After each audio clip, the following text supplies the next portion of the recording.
பாபா ஓர் கருணாலயம், பாதம்தான் கமலாலயம். பாபா ஓர் கருணாலயம், பாதம்தான் கமலாலயம். சாயப்பா உறவுகள் அனைவருக்கும் வணக்கம். சாயப்பா மேல் நம்பிக்கை வைத்து அவரை நினைத்துக் கொண்டிருக்கும் உங்கள் அனைவரின் வேண்டுதலையும் சாயப்பா நிறைவேற்றுவார். நல்லதையே நினைப்போம், நல்லதே நடக்கும் என்றும் சாயப்பாவின் அருள் உங்களுக்கு இருக்கும்.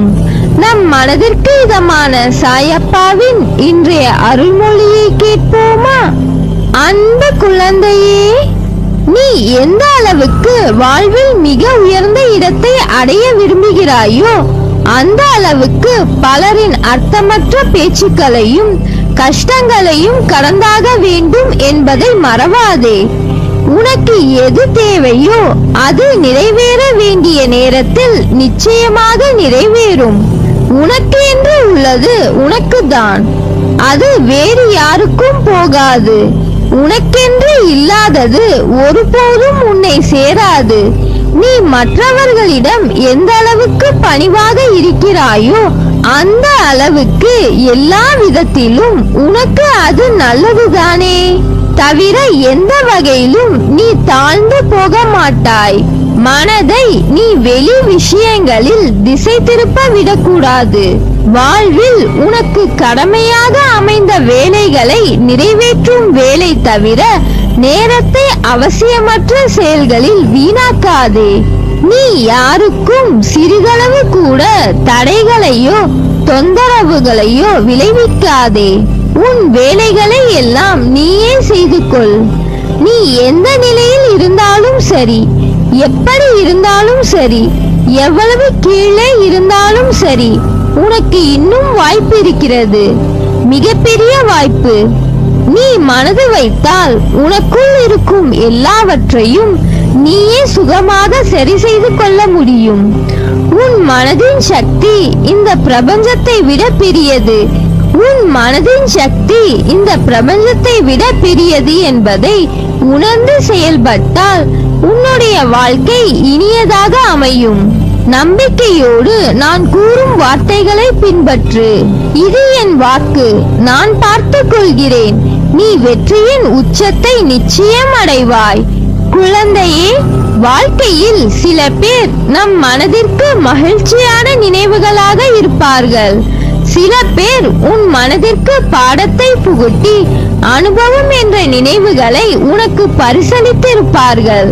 அவர்கள் உன்னை காயப்படுத்தினார்கள், உனக்கு துரோகம் செய்தார்கள், உனக்கு கஷ்டத்தை கொடுக்கிறார்கள் என்ற சூழ்நிலைக்கு நீ தள்ளப்பட்டால் அமைதியாக இரு. உன்மேல் படர்ந்துள்ள கர்மா என்ற தூசியை அவர்கள் துடைத்து எடுக்கிறார்கள். அந்த கர்மாவில் இருந்து யாரும் தப்புவதில்லை. எல்லோரும் அதை மாதிரியான சூழ்நிலைகளை சந்தித்துத்தான் ஆக வேண்டும். எது வந்தாலும் அதை நேருக்கு நேர் சந்தித்து அதை துணிச்சலுடன் தாண்டி செல்லும் மனம் இதற்கு முன்னர் உன்னிடத்தில் இருந்ததா என்று யோசித்துப் பார். இப்போது உன் பாதையில் நீ உன் வெற்றிக்கு தனியாக உழைக்க தொடங்கிவிட்டாய். இனிமேல் உனக்கு வெற்றி கொண்ட நேர்முகம்தான். தடைகளை தகர்த்து உன் தடயங்களால் உன் வாழ்க்கை வெற்றியாய் அமையப் போகிறது. எதற்கும் வருந்தாதே. உன்னை அழுத்தும் எல்லாவற்றையும் துணிந்து தூர எறிந்து நடைபோடு. உன் வாழ்வில் பார்த்த விஷயங்கள் உன் மனதில் ஆழமாக பதிந்துள்ளது. அதையொட்டி மனதளவில் உள்ள பாதிப்பு தான் உன் எண்ணங்களால் வெளிப்படுகிறது. உன் ஆதங்கம் எனக்கு புரிகிறது. உன்னை எப்படி மாற்றிக்கொள்வது, ஏன் இந்த நிலை எனக்கு என உன்னுடைய கண்ணீர் அனைத்திற்கும் என்னிடம் பதில் இருக்கிறது. ஆனால் அவற்றை உண்மையான மனதோடு ஏற்றுக்கொண்டு நடைமுறைக்கு கொண்டு வருவதில்தான் உன் பிடிவாத குணம் தெரிகிறது. அன்று உன்னிடத்தில் ஆசைப்பட்ட அத்தனை மாறுதல்களும் நடக்கும். அதனால் நீ எதற்கும் பயப்படாதே, கலங்காதே. உன்னில் நிச்சயம் வெற்றி என்ற தீபத்தை நான் ஏற்றுவேன். குழந்தையே, மனம் தடுமாறுகிறது. எப்போதும் அலைப்பாய்ந்தபடி இருக்கிறது. அதை அடக்கி நிலைப்படுத்தும் வழி என்ன?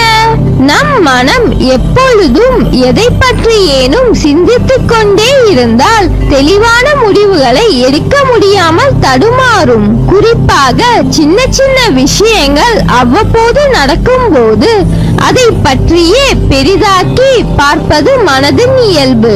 உதாரணமாக, யாராவது நம்மை திட்டிவிட்டால் பதிலுக்கு நம்மால் திட்ட முடியாத போது நேரில் கூனி குறுகிவிட்டு அவர்களுக்கு பின்னால் அவரை மனதிற்குள் அதிகமாக திட்டுவது போல, அடிப்பது போல, கொல்லுவது போல கற்பனை செய்து தன்னை ஒரு பெரிய கதாநாயகனாக காட்டிக்கொண்டு ஒரு பெரிய கதையை பின்னிக் கொண்டிருக்கும்.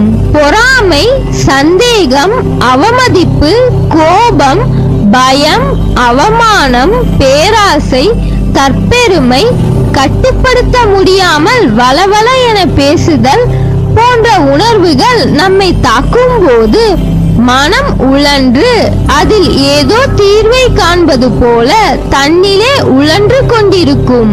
உணர்ச்சியை கட்டுப்படுத்த முடியாத போது அதை வெளிப்படுத்தி விடுவோம். மற்ற சமயங்களில் எல்லாமே மனதிற்குள் தான் அரங்கேற்றமாகும்.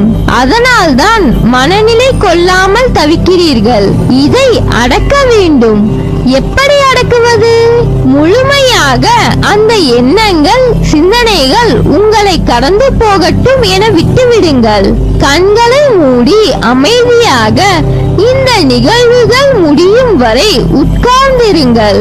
கரையான்கள் புற்றிலிருந்து புறப்படுவதை போல இந்த எண்ணங்கள் மனதிலிருந்து புறப்பட்ட பிறகு மனதில் ஒரு வெற்றிடம் தோன்றுவதை உங்களால் உணர முடியும். இந்த வெற்றிடம் துவக்கத்தில் ஒரு சில வினாடிகள் வரை நீடிக்கும். இதையே பழக்கத்தினால் சில நிமிடங்கள் தொடரும். காலப்போக்கில் நிமிடங்கள் மணிக்கணக்கில் ஆகும். இந்த எண்ணங்களை கட்டுப்படுத்ததான் மூக்குக்கு மேல் புருவ மத்தியில் கற்பனை உருவத்தை நிறுத்திக் கொண்டு அதில் பார்வையை செலுத்துவார்கள். இப்படி செய்தால் எண்ணங்கள் தடைபட்டுவிடும் என்பது நம் முன்னோர்கள் கண்டறிந்த உண்மை. இதை பின்பற்றி பாருங்களேன். எதன் மீதாவது ஆசைப்படுதல், எண்ணமிடுதல் ஆகியவற்றால் மனம் அலைப்பாயும். என் மீது பாரத்தை வைத்துவிட்டு இதை பின்பற்றுங்கள், எல்லாம் நாளடைவில் சரியாகும். குழந்தையே, நமக்கு இன்றுள்ள பிரச்சனைகளை விட நமக்கு ஏற்படுகின்ற குழப்பங்கள் தான் அதிகம். இந்த குழப்பத்திற்கு காரணம் ஒவ்வொரு நாளும் நமக்கு கிடைக்கின்ற வாய்ப்புகள், நாம் அறிமுகமாகிற புதிய சூழல்கள். இதனால் இது நல்லதா அது நல்லதா என யோசித்து குழம்புகிறோமே தவிர சரியான முடிவு எடுக்க முடியாமல் திணறிக் கொண்டிருக்கிறோம். இந்த நிலையில் இருக்கின்ற உன்னை சரியான இடத்திற்கு நான் அழைத்துச் செல்வேன். பிறந்த குழந்தை வெளிச்சத்தை பார்க்க கண் கூசுகிறது என்பதற்காக கண்களை மூடிக்கொண்டே இருந்தால் உலகத்தை பார்க்கவே முடியாமல் போய்விடும். நடக்கும் போது விழுந்து விடுவோம் என பயந்து படுத்தே கிடந்தால் வாழ்க்கையில் அக்குழந்தையால் நடக்க முடியாமலே போய்விடும். குழந்தையாய் இருந்த போதே நீ உலகத்தை உற்று பார்த்தாய். அந்த பழக்கத்தால் இப்போது உன்னால் தெளிவாக பார்க்க முடிகிறது. கால்களில் சத்தில்லாத போதே நடக்க பழகினாய். அதனால் இப்போது மான் போல் துள்ளி குதித்து ஓடுகிறாய். அறியா பருவ காலத்தில் உன் சக்திக்கு மீறிய விஷயங்களை தைரியமாக எதிர்கொண்டதை போலவே இப்போதும் எதிர்காலத்தை பற்றி அறியாத நிலையில் உள்ள போதும் தைரியமாக எதிர்கொள்ள வேண்டும். முன்பிருந்த அதே தைரியத்தை வளர்த்து கொண்டு பிரச்சனைகளை எதிர்கொள்ள முடியும். தொடர்ந்து முன்னேறு. எங்கு போனாலும் நம்பிக்கையும் திடமான அர்ப்பணிப்பும் இருந்தால்தான் நினைத்ததை சாதிக்க நம்மால் முடியும். நீ நிச்சயம் முன்னேறுவாய். உன் மனதில் எதிர்காலத்தை பற்றிய பயம் இருந்தால் அதை தூக்கி எறிந்து விடு. என்னை நினை, பொறுமையோடு என்னை நம்பு. பயமில்லாமல் உன் முன்னேற்றத்திற்கு வித்தாக அமையும் வார்த்தைகள்தான் உன் கனவுகளை உனக்கு பொக்கிஷமாக கொடுக்க முடியும். என் மேல் நீ கொண்ட நம்பிக்கையும் பொறுமையும் உன்னை எப்போதும் காக்கும். நான் உங்களை மறக்க இயலாது. நீங்கள் என் அனுகிரகத்தை விரும்புகிறீர்கள். நீங்கள் எனக்கு மிகவும் நெருங்கியவர்கள். நான் உங்களுக்கு மிகவும் நெருக்கமானவன். எப்போதும் உங்களுடனே இருப்பேன். நம்பிக்கையோடு நீ உன் கடமையை செய். உனக்கான அந்த நல்ல நாள் நிச்சயம் உன்னை தேடி வரும். மகிழ்ச்சி, ஆரோக்கியம், நற்பெயருடன் எல்லா செல்வ வளங்களை பெற்று சீரும் சிறப்புமாய் வாழ்வாய். அதற்கு நான் பொறுப்பு. உன் அம்மாவாக அப்பாவாக என்றும் துணை இருப்பேன். நல்லதே நடக்கும். நீ என் பரிபூர்ண அருளும் ஆசீர்வாதமும் அன்பும் பெற்ற என் செல்ல பிள்ளை.